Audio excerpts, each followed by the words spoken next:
E aí, tudo bem? Aqui é o Fabrício do canal PC do Fafá e no vídeo de hoje a gente vai fazer um unboxing de uma placa-mãe que promete bastante, uma placa-mãe especial para Xeon X99 da China. Ah, Fafá, mas em pleno 2022 você fazendo um unboxing de placa-mãe de Xeon? Pois é, galera, essa placa-mãe que está dentro da embalagem, ela promete suportar qualquer Xeon da China, inclusive os Xeons que tem um TDP lá em cima, beleza? E por isso que eu comprei essa placa-mãe. Como eu faço muitos testes e eu quero trazer uns Xeons que consomem bem mais, inclusive tem uns que estão até com um precinho legal, a gente vai falar sobre isso. Tem até um aqui que eu vou usar para teste, que a gente não viu no canal ainda. Então para mim estava parecendo interessante ter umas placas-mães dessa daqui, tá bom? Então vamos começar o unboxing desse negócio, né? Eu não vou nem ficar de enrolação, mas assim, um negócio muito chique que tem aqui dentro, cara. Mesmo sendo chinês, muito chique. Eu vou começar a abrir aqui, mas antes de eu começar o unboxing, só vou te pedir para deixar aquele joinha maroto e vamos correr só um anúncio do patrocinador e a gente volta aqui desembalando e conversando mais sobre essa placa. A gente também vai testar ela. Coisa maravilhosa mesmo. Vamos lá. Compre seu Windows 10 Pro original na GVG Mall. Basta acessar o link da descrição, clicar em compre agora, fazer o seu login, a continuidade com a compra, aplicar o cupom PC25 para ganhar até 25% de desconto. Agora é só clicar em enviar o pedido e escolher o método de pagamento. Pronto, a sua compra foi concluída. Agora é só pegar a chave dentro da plataforma, clicar no menu iniciar, configurações, atualização e segurança e na aba ativação deixar o seu Windows original com a chave da GVG Mall. Através do mesmo processo você também pode adquirir a chave do Office e também jogos da Steam, o Play, Origin e cartões pré-pagos da Xbox e PSN. Não perca tempo, links na descrição. E cara, aqui a gente tem um pacote realmente bem grande, né, que tem essa placa-mãe. Por sinal, né, aqui na frente do pacote sempre vem as informações do produto. Então não vou mostrar aqui por conta de dados pessoais. Mas cara, esse pacote aqui ele pesa 1,2 kg, um pacote bem pesado. O vendedor declarou que o que tinha dentro desse pacote aqui custa $15 e ele colocou o nome da placa-mãe. E aí o que aconteceu? Eu recebi uma taxa nesse produto aqui. Eu inclusive moro em Minas Gerais e aqui tem um ICMS que é cobrado além da taxa. E foi uma taxa que deu mais ou menos uns R$100 com tudo, tá? A taxa mais o ICMS. Então, se você morasse em São Paulo, Rio de Janeiro e estados do gênero, você ia pagar 50 conto aqui na minha situação, mas eu paguei uns 100. Eu achei que foi uma taxa ok, então assim, beleza, não reclamei nem nada e topei receber aqui o produto numa boa. Vamos abrir isso daqui? Eu tô doido pra ver como que ela vem, cara. Nossa, é muito grande. Pode ver aqui que não vem nem plástico bolha protegendo a caixa, nem nada. Eu também se viesse assim um caial, né? E a gente comprou a X99 Titânio D4 da Jinwei. Eu não sei falar direito de Jinwei, aí eu falo assim, ó, Iwei. Aí sai. E tá aí a caixa, cara, assim, ó, gigantona mesmo. Velho, essa placa-mãe acho que é maior do que eu pensava. E nossa, vamos abrir isso aqui que eu tô louco pra ver, cara. Eita, vamos ver, vamos ver. Uai, mais proteção? Acho que eu abri de cabeça pra baixo aqui a caixa. Agora vai, ó. Veio aqui fechadinha, plástico bolha, placa-mãe aqui. E também veio com um cabinho SATA, que é um extra aqui. Mas eu tô curioso pra pegar essa placa-mãe, cara, porque ela realmente é uma placa-mãe premium, tá? O valor dela realmente é alto, tá? Com o valor dela tu consegue comprar uma placa-mãe premium da plataforma M4, tá? Uma boa placa-mãe dá pra comprar uma TUF, alguma coisa assim. Mas ainda assim, cara, a gente tá falando de um negócio, putz, é uma placa muito completa, né, cara? E basicamente aqui tá a principal razão de eu comprar essa placa-mãe. Não só o dissipador de calor que tem aqui em cima, né, das fases de alimentação. Para você que está boiando um pouquinho, né? Aqui a gente tem um monte de componente que leva energia para o processador do computador. O processador fica aqui. Alguns íons consomem tanta energia que, dependendo da placa-mãe que você estiver usando, esses componentes aqui, essas fases de alimentação, não dão muito conta de entregar energia suficiente. Não é que não vai funcionar você colocar um processador com consumo muito alto numa placa-mãe básica. Só que o que vai acontecer é que os componentes aqui, eles vão superaquecer. Os componentes estão aqui embaixo. E nessa placa-mãe aqui é possível notar uma quantidade de fase maior do que as outras placas-mães diziam. E além disso, um dissipador de calor ativo que ajuda a manter mais frio esses componentes que a gente chama de VRM ou fase de alimentação. Então essa é a principal razão de eu ter comprado essa placa-mãe. A outra razão é que ela é muito completa, né? E também ela não é a versão mais cara das placas-mães de Xeon, tem placa-mãe mais cara. Outra coisa que eu acho maneira dessa placa-mãe é que a gente tem aqui um montão de PCI Express, né? Eu acho que esse daqui é X16 e os outros devem ter a taxa de transferência um pouco mais baixa. A gente também tem aqui os mini PCIs, né? Então a gente pode colocar um monte de adaptador nessa placa-mãe, adaptador de internet sem fio, uma baboseira toda. que ela vai encaixar. Fora que dá para fazer aqui um Crossfire, né, um SLI, que é legal também para testar. A gente tem entrada aqui para armazenamento, né, SSD M2. A gente tem duas entradas aqui. Como se não bastasse, a gente tem bastante entrada SATA também, 6 entradas SATA para SSD SATA. O HD também, né? Esse aqui é o padrão mais utilizado hoje, mais comum. 4 slots para memória RAM, se não me engano, eu acho que essa placa-mãe não é Quad Channel, mas a gente vai testar ainda para ver. Aqui no cantinho dela também a gente tem um visor, ó, que indica algum erro, alguma coisa assim. Tem uns botões aqui do lado que eu não sei para que serve. Meu Deus, o que é isso aqui? Nem eu não sei o que é isso aqui. Parece alguma coisa de Dual BIOS, sei lá, velho, mas não tá escrito nada aqui. Ficou um pouco difícil. Eu não tinha visto isso antes de comprar. Pode ver aqui também, ó, que ela tem um adaptador, já vem nela, né, para CPU cooler com padrão AM4, tá? Isso normalmente vem em todos os Xeons, mas é legal mostrar. A gente já tem aqui, né, meio que um backplate colado nela, o que é bonito, né? Muito legal. 4 USBs 2.0, 2 USBs 3.0, saída para áudio óptico, se tiver aquele home theater, né, bacana, um monte de saída de áudio extra, o que dá para você fazer aí o seu home theater caseiro. É uma placa-mãe bem legal. A gente ainda tem, né, entradas PS2 nela, que eu acho que poderia ter sido até substituído por um USB, né, e tal, mas tudo bem, ela tem também o suporte a essa tecnologia mais antiga. E assim, não tem muito o que falar, a placa-mãe é realmente top. Mas o que interessa mesmo nesse vídeo é a gente fazer o teste de temperatura disso daqui. Isso daqui que vai contar, né, para a placa-mãe ser top, para a gente ter uma placa para vários anos e para qualquer Xeon. E a gente vai testar nesse vídeo hoje. Aqui também está a parte de trás da placa-mãe, a gente pode ver aqui uma PCB bem bacaninha, sem problema nenhum, tá? Não estou vendo nenhum sinal de mexido aqui.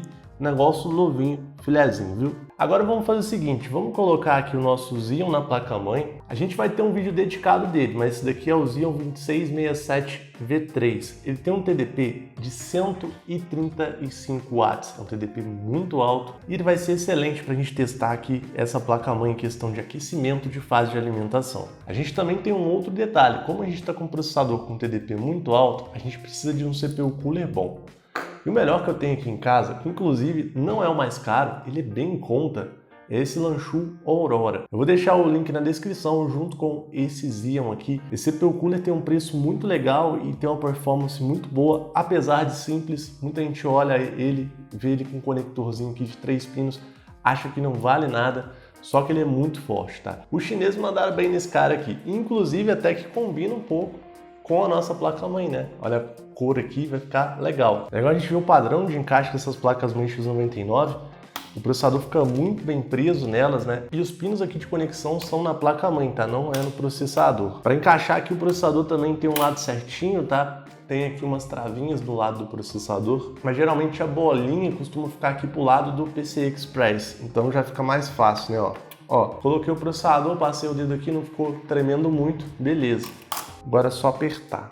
Inclusive esse adaptador aqui a gente aperta com o dedo mesmo, tá? Não precisa de forçar ele, apertar ele com uma chave Phillips nem nada. Ele já vem com o parafusinho assim para você fazer com a mão.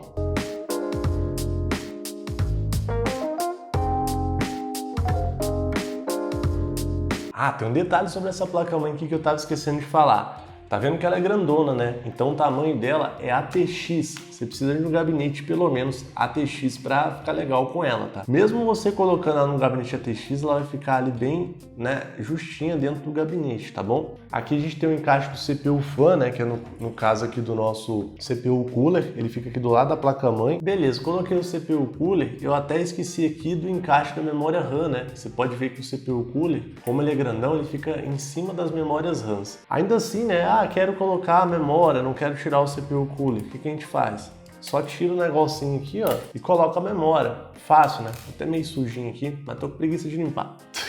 Por sinal, como essa placa-mãe aqui tem 4 slots de memória e eu não sei se ela é Quad Channel, ou seja, se ela multiplica a frequência das memórias por 4, tem algumas placas-mães que tem essa tecnologia, os processadores suportam isso. Eu vou encaixar de cara aqui 4 memórias RAMs. Elas vão ser de modelo diferente mesmo, tá? São memórias comuns aqui de desktop. Vou colocar aqui duas da Glowy e duas da Corsair, estão aqui do lado. Essas da Corsair são memórias de 4 GB e essas memórias aqui da Glowy são de 8 GB, o que vai totalizar 24 GB.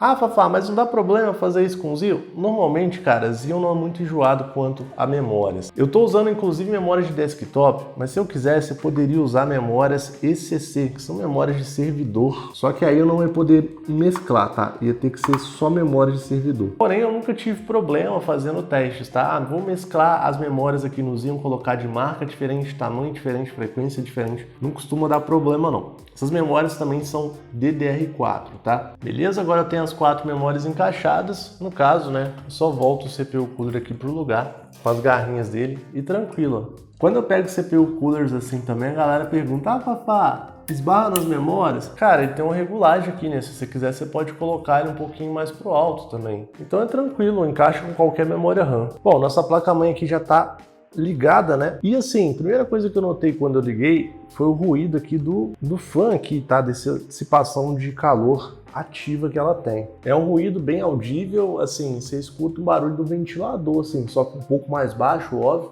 Mas dá para escutar que ele roda bem rápido. Faz um ruído que para alguns pode incomodar. Eu estou usando ela na bancada, mas eu acho que dentro de um gabinete fechado não deve incomodar não. Por sinal, quando eu liguei ela deu um errozinho de memória e o visor ali apareceu um erro 67. Olha só que legal, né? Apareceu o erro e me ajudou a identificar um problema. E por uma coincidência muito louca, a minha memória DDR4 aqui da Corsair, uma delas não tá funcionando, a de 4 GB. Aí eu fui lá, né, e coloquei as duas de 16 GB, que eu tenho aqui também, e uma das duas de 16 GB também não reconheceu, tá? Essas memórias aqui, a Corsair LPX, elas têm hora que dão uns negócios meio maluco mesmo, na hora que eu vou colocar em placa-mãe para testar e coisa do tipo. Então eu tive que usar uma memória de 4 GB e uma memória de 8 GB na verdade, né? Tô falando 16, mas é 8 GB. Também já coloquei aqui de uma vez no PC uma RTX 3070, porque tem gente que acha que placa-mãe de Xeon, pelo Xeon ser uma plataforma um pouco mais antiga, não aguenta placa de vídeo nova, né? E aguenta tanto as mais antigas quanto as mais novas. Então tá aqui a minha RTX 3070 conectada nela. Bom, já dei uma olhadinha aqui mais ou menos nas especificações dela e já fiquei bem satisfeito com uma coisa. Se a gente olhar aqui no CPU-Z, a gente vê que ela tem a tecnologia Quad Channel. Ou seja, quando eu coloco 4 memórias RAM juntas ao mesmo tempo, eu multiplico a frequência dessas memórias por 4, o que é bom demais. Bom, pelo menos aqui no CPU-Z reconheceu o Quad Channel e isso é uma coisa rara hoje, tá? Placa-mãe para Xeon que tem um Quad Channel. Já fiquei satisfeito de ter essa funcionalidade aqui. O interessante é que se a gente olhar aqui chipset, a gente tem uma B85. Olha que bizarro, né? Mas essa daqui parece que reconhece o Quad Channel. Legal. Eu abri o GPU-Z para a gente ver a velocidade de conexão do PCI Express X16 da ponta que a gente está usando. Ela tem 3 X16, né? E se a gente olhar aqui no GPU-Z, aparece o PCI Express X16 1.1. E essa placa de vídeo suporta até o 4.0, ou seja, tem mais velocidade de transmissão de dados do que a placa-mãe suportaria. Só que se a gente fizer um testezinho de render, aí a gente consegue descobrir o real PCI Express que tem aqui, que é o 3.0. Ela não tem 4.0, tá bom? É uma tecnologia que só está em placas-mães mais atuais por enquanto. Então é importantíssimo falar sobre isso, né? Por conta aqui da taxa de transferência do PCI Express, a largura de banda da placa de vídeo fica um pouco reduzida, o que dá a entender que se você tiver com a placa-mãe atual, né, que vai ter o PCI Express 4.0, você vai ter um pouquinho a mais de performance, tá bom? Mas ainda assim, a gente vai ter uma performance muito boa com essa placa, a gente não vai perder tanto assim. Eu baixei aqui o programa que chama HW Monitor e aqui a gente consegue ver a temperatura dos sensores da placa-mãe. Pelos valores aqui a gente consegue ver que ela tem um sensor CPU TIM, os TMPin 5, o 6 e o 8 eles não estão funcionando. A gente vê aqui valores, né, 110, 111 graus, 119 graus. Então, quando não tem esses sensores, o HW Monitor exibe valores muito altos, tá? E ela tem um sensor aqui no TMPin 3. Eu não sei exatamente onde fica esses locais aqui na placa-mãe, porém, né, é interessante falar que tem 2 sensores aqui que não, né, funcionam, não operam. Um detalhe, o processador que a gente está usando nesse PC é o Xeon 2667V3, que é a mesma coisa que o 2666V3 praticamente, que é um processador de 8 núcleos e 16 threads. Ele tem a frequência base de 3.2 GHz e com o lock do Turbo Bus, que é um procedimento que a gente faz para desbloquear essa tecnologia em todos os núcleos dele, ele vai a 3.6 GHz. O computador está aqui sob estresse no CPU-Z para a gente conseguir ver a frequência com que o processador está trabalhando. Isso porque tinha uma possibilidade dessa placa-mãe já vir com o desbloqueio do Turbo Bus de fábrica, que é uma placa-mãe muito forte. E aqui no gerenciador de tarefas a gente consegue ver, né, que a velocidade base dele é 3.2, ele funciona aqui sem desbloqueio do Turbo Bus nem nada a 3.4 GHz. Detalhe que o desbloqueio do Turbo Bus nessa placa-mãe não está ativo, mas já dá para pegar essa frequência aqui, que já é bem alta para um Xeon. Normalmente a gente está acostumado a trabalhar a 3.4 no máximo com processador com lock, e ele ainda vai além. Muito legal isso daqui. Esse teste de estresse aqui do processador já é muito bom e dá para ter uma ótima ideia se a placa-mãe é boa ou é ruim por ele. Porém, tem um teste de estresse que eleva o processador a um limite máximo que praticamente nenhum programa vai levar ele assim. Então, tem um que é muito mais garantido, que não é aqui no CPU-Z. Então, por isso, a gente pode até testar no CPU-Z se ela não passar no outro teste. Mas vamos testar aqui no AIDA 64. Aqui no AIDA 64, nas nossas ferramentas aqui de teste de estabilidade do sistema, a gente tem um teste aqui de estresse de FPU. Como eu desconfiava, olha só, eu abri aqui o AIDA, essas vezes acontece em algumas placas-mães de Xeon, né? E simplesmente travou o sistema. Então eu não vou conseguir fazer o teste de FPU, que é o mais pesado aqui. Vou ter que reiniciar o PC aqui e vou fazer o seguinte, vou ver se eu acho outro programa que faz o teste de estresse de FPU. Mas se não for o caso, a gente testa no teste de estresse normal, porque realmente ele já vai atender a nossa necessidade aqui. Então vamos fazer o seguinte aqui para a gente testar. Eu vou colocar aqui o CPU-Z estressando o processador aqui no cantinho, tá? Vou ligar o cronômetro e vou deixar alguns minutos para garantir que a placa-mãe chegue na temperatura máxima. E por aqui a gente também pode conferir a temperatura dos sensores da placa-mãe aqui, né, na hora que a gente começar a fazer o teste de estresse. Então olha que interessante aqui, a gente já pode olhar as temperaturas como estão agora, né, por volta de 31 graus nos dois primeiros sensores. Esse daqui de baixo também está a 4 graus. Também me deixa uma dúvida se ele realmente existe. A gente vai descobrir agora na hora que a gente estressar. Então vamos clicar aqui em estresse, ó. Começou aqui o teste de estresse. Vamos dar um play aqui no cronômetro para ficar medindo aqui o tempo, né? Vou colocar o cronômetro e deixar ele quietinho aqui mesmo. E por enquanto aqui, ó, só o terceiro sensor, que é o TMPin 3, que subiu a temperatura, né? Foi para 17 graus. O resto subiu aqui 1 grau, um pouquinho só. Nem tá se esforçando tanto assim a placa-mãe pelos sensores aqui. Vamos deixar aqui o tempo correndo, né? Vou fazer outras coisas aqui enquanto a gente espera. Depois a gente vai vir com um termômetro aqui para ver os componentes, a temperatura que eles estão, para saber se eles estão trabalhando de um jeito saudável. Já se passaram 14 minutos de teste, tempo o suficiente para a fase da placa-mãe ficar ok, né? De quente, esquentar ao máximo. Aqui nos sensores de temperatura da placa-mãe a gente tem um CPU Ultimo, o TMPin 5 subiram mais ou menos 1 grau, né? Tava 31 graus antes, e o TMPin 3 que subiu para 20 graus aqui no sensor. Mas agora a gente vai ver com esse termômetro aqui na prática, beleza? O computador ainda está se mantendo em estresse aqui, e o que eu vou fazer? Eu vou medir aqui as fases. Primeiro vamos começar testando esses capacitores aqui de dentro, ó. Tá fácil, né, de medir eles. Vamos tentar pegar aqui direitinho, ó. 37 graus mais ou menos, 38 graus da ponta. Tô passando aqui em todos, tá mais ou menos com essa média de 36, 35, 34. Então esse aqui da ponta, ó, é o mais quente, com em torno de 37 graus. Esse daqui pode chegar até 120 graus e ele tá bem frio, né? Então assim, eu já considero 90, 100 graus uma temperatura alarmante para isso daqui, né? Que é uma temperatura de segurança, mas a temperatura dele aqui tá bem baixa. Aqui bem no cantinho, tá vendo? No dissipador de calor dá para ver também os indutores. São esses quadradinhos aqui embaixo. E dá pra gente ver a temperatura deles também. O da ponta tá 35 graus. Tô subindo aqui, ó, 38, 39, 38, 37, 39, 38. Eu pude perceber aqui, ó, que por conta do desenho do dissipador de calor, né, os que estão na ponta aqui, eles ficam mais quentes. Mas ainda assim está na temperatura legal, né? Aqui também na lateral a gente tem alguns capacitores. Da ponta tá dando aqui, ó, 31 graus.